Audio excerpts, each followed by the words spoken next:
Mohon izin kepada Dewan Juri yang terhormat dan juga Kepala DPW HPAI Kabupaten Ciamis serta peserta lomba proposal penanggulangan masyarakat. Baik, di PPT kami memiliki judul yakni Geliat Gerakan Pemberdayaan Lingkungan di Masyarakat dengan proyek unggulannya kami yakni The Power of 3G. Baik, perkenalkan, saya Salmaru Wahyuni sebagai Ketua Gen Hijau dari Kabupaten Ciamis dan juga ada rekan saya, Agatha Firliansyah, Dea Apriani, dan juga ada Fahri Aji. Baik, berdasarkan data Badan Nasional Penanggulangan Bencana, di Indonesia seringkali terjadi banjir. Salah satunya yakni di Dusun Pongkorang, Kabupaten Ciamis. Banjir tahunan di Pongkorang tersendiri kurang lebih ada 1.200 warga terdampak. Dan juga ada infrastruktur yang rusak, yakni penyebab banjir sendiri dikarenakan oleh drainase yang buruk, ruang resapan yang minim, dan kesadaran masyarakat yang masih rendah. Dan harapan kami membuat inovasi ini yakni untuk membuat lingkungan yang lebih tangguh dan juga masyarakat yang sadar lebih tentang lingkungan. Nah, kami memiliki solusi, yakni dengan cara The Power of 3G. Nah, 3G ini adalah 3 gerakan, yakni gerakan lingkungan, edukasi lingkungan, yakni bertujuan untuk mengedukasi para masyarakat yang ada di lingkungan karena masih banyaknya masyarakat yang kurang sadar terhadap lingkungan. Maka dari itu, kita membuat edukasi ini agar masyarakat menjadi lebih sadar lagi terhadap lingkungannya. Baik, yang kedua, yakni gerakan pembuatan biopori. Nah, pembuatan biopori ini bertujuan untuk ada sangkut pautannya sebagai penyebab banjir tersendiri karena resapan air yang masih minim. Jadi, biopori ini bisa membuat resapan air yang bisa kita resapkan untuk penanggulangan air yang bisa meresap pada biopori tersendiri. Dan yang ketiga, yakni ada gerakan penanaman pohon. Nah, penanaman pohon di sini yakni untuk mencegah kelajuan air yang dimana nantinya bisa mengunci kekuatan tanah agar derasnya air banjir tidak langsung menyambar ke rumah warga. Baik, potensi dan masalah lingkungan. Potensi di sini yakni di Desa Sindang Rasa tersendiri memiliki 4.731 jiwa kurang lebih dan juga memiliki lebar hektar yakni 655,68 hektar. Dan juga ada masalah lingkungannya, yakni ada indeks bahaya banjir tinggi, sungai tanpa tanggul, dan juga alih fungsi hutan menjadi pemukiman atau kebun. Dan juga terbatasnya dan kerusakan pertanian pasca banjir.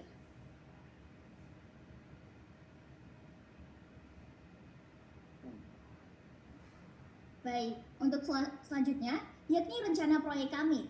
Ada 3 poin. Yang pertama, kolaborasi dengan Proklim Gluha. Nah, Proklim di sini kita bisa kolaborasi, yang dimana nantinya kita dipantau untuk pada edukasi. Jadi Proklim di sini bisa memasukkan edukasi terhadap masyarakat karena mereka sudah memiliki pengalaman di Desa Guha tersendiri. Dan juga di poin yang kedua, gerakan edukasi lingkungan ini dan juga untuk pembuatan biopori kita laksanakan pada tanggal 20 Juli 2025 dan juga gerakan penanaman pohon akan dilaksanakan pada tanggal 26 Juli 2025.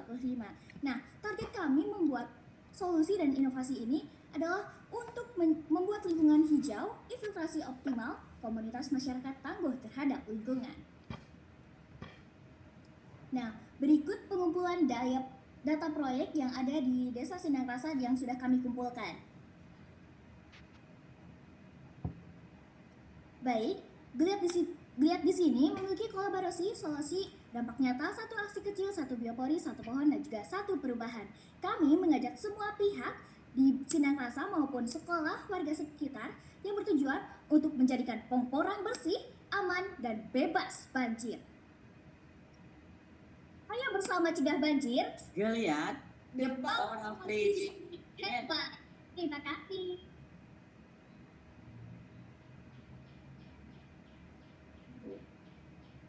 Suaraku terdengar? Terdengar suara saya? Ya, oke. Gak lebih Kak. Ya, Kak Salma suaranya asik banget ya. Biasa jadi MC atau host ya? Iya, betul sekali. Iya. Kebetulan saya juga tergabung di Informasi Jawa Barat. Ya, baiklah kalau begitu kita lanjut ya, siap ya untuk sesi tanya jawab dan tanggapan dari Dewan Juri. Ya, saya persilakan Ibu Dewan Juri. Siapa yang siap untuk bertanya? Izin Kak Ita. Oke, Bu Karyantur silakan Bu. Baik, terima kasih. Luar biasa nih semangatnya ya, pejuang lingkungan yang peduli terhadap kondisi lingkungan setempat, di mana alamnya adalah lingkungan yang rawan banjir karena mungkin daerahnya yang perbukitan ya. Jadi mungkin itu masalahnya tentang banjir. Tapi perlu sungguh luar biasa tadi penyampaiannya.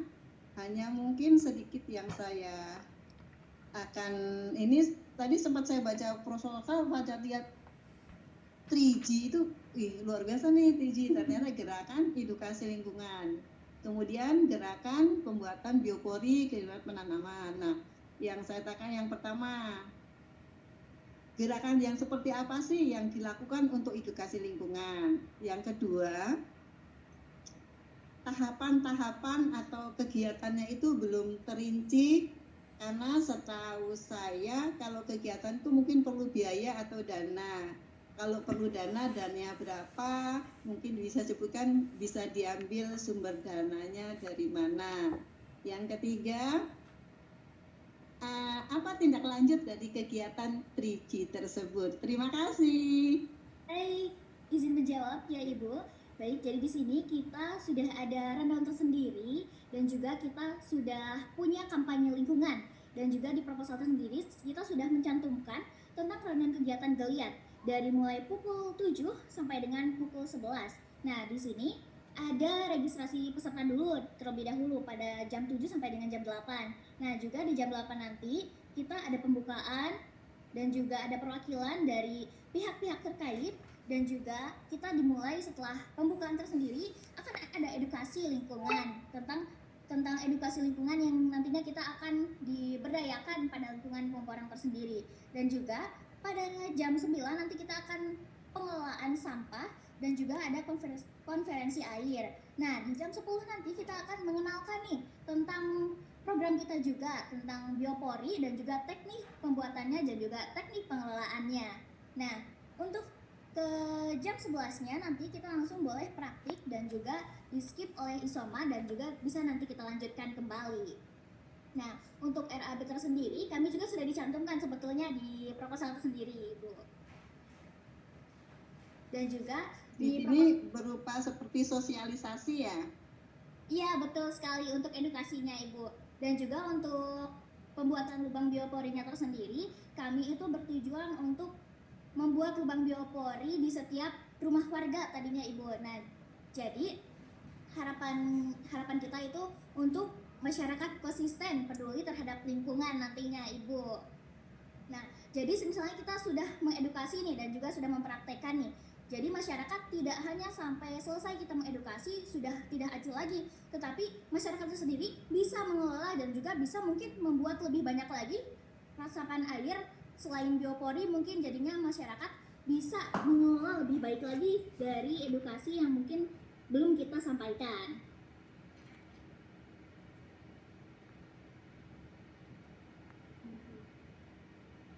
Baik Ibu. Untuk perincian biaya dan sumber dana yang diperlukan? Baik, untuk perincian biaya tersendiri, kami pada pembuatan lubang biopori tersendiri, karena target kami banyak juga, nanti kami bisa mengoptimalkan dari bahan-bahan bekas terlebih dahulu. Dan juga apabila nanti tidak ada bahan bekas, kami akan mengoptimalkan seperti pembelian pipa untuk di dalam lubang biopori tersendiri. Dan juga untuk alat nanti kita bisa diusahakan untuk meminjam terlebih dahulu sebelum membeli. Kenapa? Karena membeli sendiri akan lebih banyak mengeluarkan uang seperti tadi pada PPT sebelumnya. Di tim sebelumnya juga itu sudah ada kebukaan untuk hal tersebut. Nah, untuk gerakan reboisasi tersendiri untuk penanaman pohon, kita punya opsi untuk tanaman tersendiri nih Ibu. Jadi tanaman tersendiri ada tanaman jambe, ada tanaman mangga, dan tanaman pohon rambutan yang mungkin sudah familiar dan juga nanti buahnya bisa kita kelola juga, mungkin bisa dikonsumsi atau enggak bisa kita jual kembali agar kita memberikan manfaat kepada masyarakat juga tentunya Ibu. Sudah melakukan pembibitan mandiri? Untuk pembibitan mandiri kami cukup di sini karena sudah adiwiyata tingkat provinsi menuju nasional. Jadi di sini kami seringkali menanam pohon-pohon yang ada di sekolah kami, Bu. Contohnya kayak ada pohon-pohon kayak pohon tanaman bunga atau pohon tanaman kayak buah-buahan jagung, dan juga ada pohon konyal, ada pohon mangga, pohon rambutan juga. Iya, tadi yang saya maksud untuk bibit itu perolehannya dari mana? Untuk bibit tersendiri, biasanya kami jika dari siswa tersendiri ada, boleh ditanam langsung di sekolah. Tapi apabila tidak ada, nanti kita kan karena ada pendanaan dari pihak tersendiri. Nah, jadi nanti kita pengelolaan dan juga kita akan membeli bibit, dan kita ditolak ukur terlebih dahulu mencari harga bibit yang lebih murah daripada yang lebih mahal. Iya, mungkin sedikit mohon maaf saran. Jadi kalau sebuah proposal hendaknya memang dicantumkan dana yang diperlukan, estimasinya berapa, mungkin bisa perkiraan, nggak harus yang fix lah gitu. Ya. Oke, saya kira cukup. Terima kasih. Ya, terima kasih banyak Ibu. Iya, terima kasih Bu Pariatun.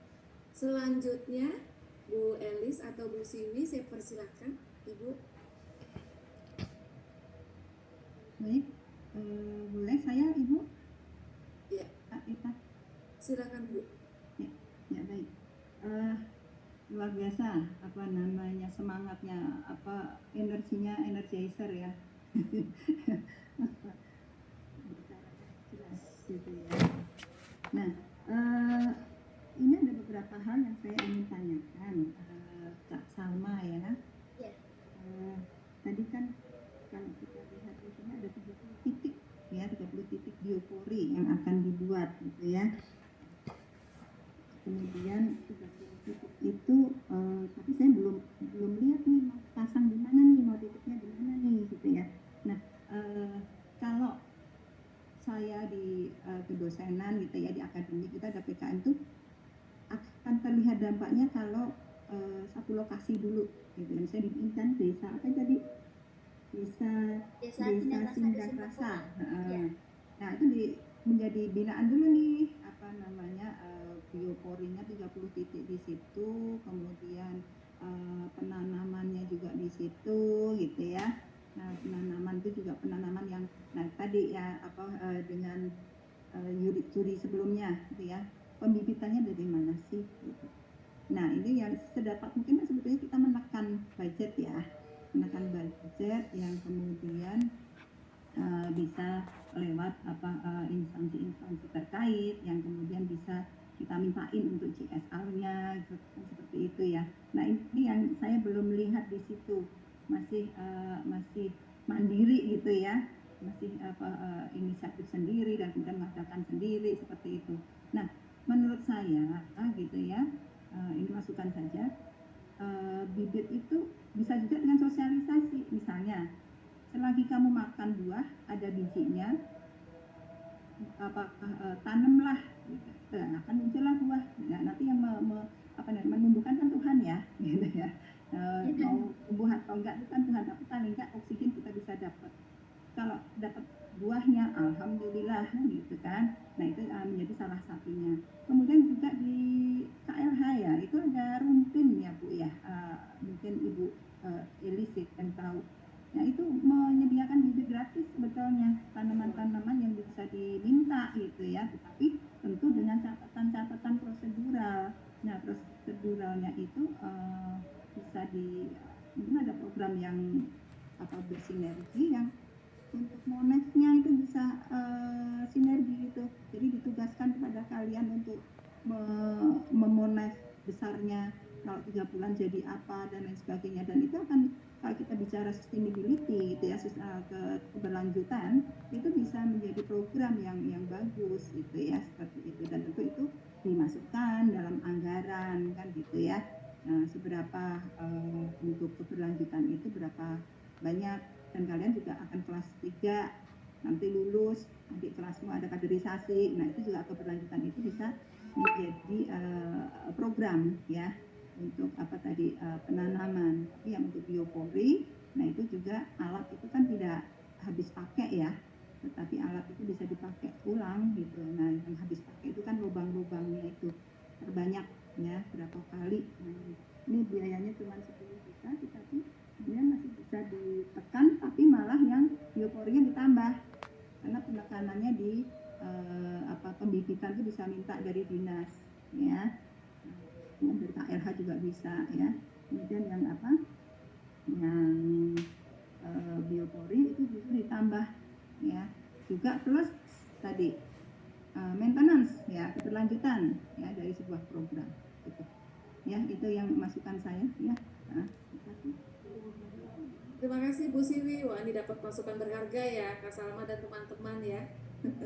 Masih ada waktu 4 menit 37 detik. Bu Elis mau menambahkan, Bu Elis? Ya, izin Kak Ita. Benar tadi disampaikan oleh Bu Siwi ya, bahwa boleh berkolaborasi. Seperti sebelumnya saya sudah menyampaikan tadi bahwa kita itu jangan berjalan sendiri loh. Karena kenapa?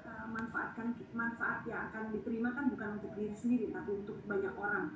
Bisa berkolaborasi dengan kalau di Bogor memang Kerumpin lebih dekatnya, boleh minta bibit. Tapi kalau kalian daerah Ciamis mungkin pernah ya Kak Ita, waktu kita di Cirebon itu bisa minta bantuan ini ya, pohon waktu itu ya, kalau nggak salah waktu kita penanaman. Nah, itu bisa menghubungi tuh BPDAS yang ada di daerah yang ada terdekat dengan situ. Coba cari, kalian searching, itu bisa gampang kok. Hanya bersurat, kalian bisa meminta baik tanaman keras maupun tanaman buah-buahan, itu tergantung ketersediaan. Jadi di sini budget kalian untuk terkait dengan tanaman bisa berkurang tuh, bisa dialihkan ke yang lainnya. Seperti itu. Jadi memang sebaiknya untuk reboisasi ini aliran sungai memang tanaman-tanaman keras ya, bukan tanaman yang semusim, bukan yang jagung, bukan itu, tapi sebaiknya adalah tanaman yang lama jangka waktunya. Nah, ada satu pertanyaan ini terkait dengan edukasi lingkungan nih, kan program kalian kan ada 3 kegiatan, edukasi, kemudian reboisasi sungai, kemudian yang sumur resapan. Terkait dengan edukasi lingkungan, edukasi yang model bagaimana yang ingin kalian sosialisasikan atau ingin kalian sampaikan? Seperti yang benar. Baik, mohon izin kepada Ibu. Untuk edukasi tersendiri, kita seperti kampanye. Jadi tidak hanya edukasi saja, jadi kita bisa langsung terjun ke lapangan. Karena mungkin jika hanya kata-kata edukasi saja, mungkin bagi sebagian orang sulit untuk menyerapnya, tapi kita harus konsisten dalam mengedukasi dan juga mengkampanyekan kepada masyarakat, dan juga kita bisa menjelaskan lebih rinci lagi bahwa potensi banjir itu karena apa,